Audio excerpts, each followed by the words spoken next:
Welcome back. So in a previous video, I built a drill press bench, and I probably should have said in that video the reason. And that is because I bought myself a new drill press. This is the Harbor Freight Bower Brained variable speed 12-inch benchtop drill press, 2/3 horsepower motor, 6.2 amps. Couldn't find a whole lot of reviews on it. I did find a fair number of reviews on the less expensive one that is not the infinite variable speed.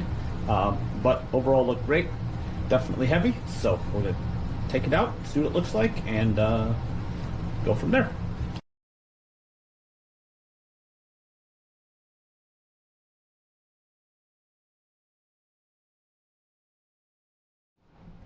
Alright, so unboxing, we've got 4 basic parts. We have the base, we have what they're referring to as the column, we have the table support, and we have the headstock. I'm going to go through these briefly just to show how they go together. The directions are pretty straightforward, but I like watching this stuff done, so hopefully some of you do too. So all of the hardware is in a single bag. Nothing is labeled, but it doesn't look like there's duplicates of anything, so I think it'll be pretty easy to figure out what is what. So you're attaching the column to the base with these 4 bolts right here. And the bottom part of this, the base, is already threaded, so they just thread right in. Alright, so 4 bolts. It does come with a wrench to put these in. I'm just going to use a socket. It's a 16 millimeter, and there's more than enough clearance behind the bolt to get the socket around it. Next step is to put on this handle on the side of the column here. I don't think it matters how far that goes in. I'm going to go ahead and put it all the way.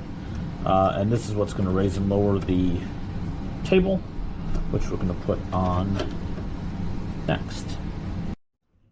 Alright, so now we're going to attach the table to the table support bracket and then put in the lock handle so everything stays still. Slides right on down, no tools required. It doesn't have a way to tell if it's square. I don't think that's going to be an issue because obviously the hole is still in the center, but something I may have to square up later on. And we thread our lock handle into holes on the side of this.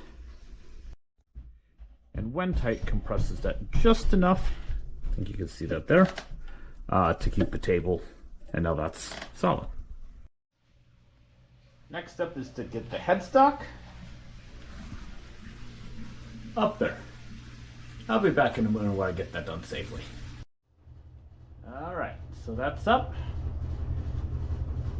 Everything is secured. Next step is to take those 3 handles and attach them over here on the side. This is what they're calling the feed handles. And 3 attach around that. And there we go.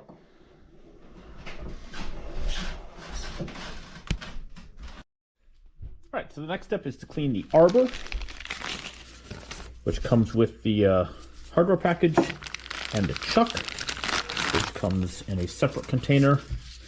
Looks like there's a little bit of grease on the bag, not a whole lot, but the step is to put this into that spindle area.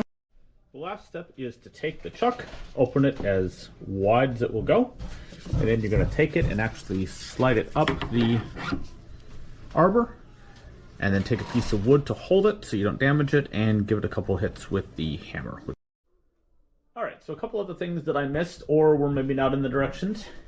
I probably missed them. One was this handle to tighten the table, this assembly, against the column. The other was these 2 down here to tighten and loosen the extension for the table. That was nice. And the only thing I can't get tight is this table, this position. And it's because of this bar here that the table moves up on. You notice there's a little bit of a back and forth to that. Nothing else that I can tighten. This is very solid down here. I do like that the light and the laser are both on a switch. So that turns on the laser. I don't know that the table moving is going to be an issue because obviously the laser is still going to be correct. So as long as you don't base your judgments based on the table, I think you'd be fine. All right, let's turn this on and see how we do.